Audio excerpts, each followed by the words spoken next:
সবচাইতে শ্রেষ্ঠ দোয়া আরাফার দিনের দোয়া।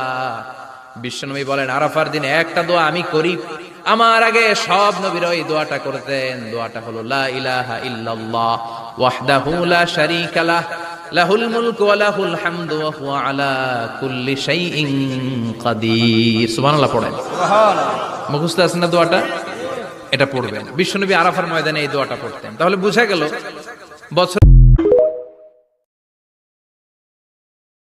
সবচাইতে শ্রেষ্ঠ দোয়া আরাফার দিনের দোয়া।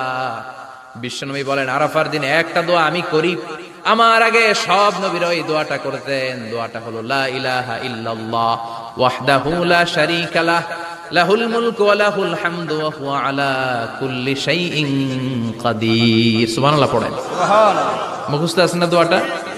এটা পড়বেন। বিশ্বনবী আরাফার ময়দানে এই দোয়াটা পড়তেন। তাহলে বোঝা গেল বছর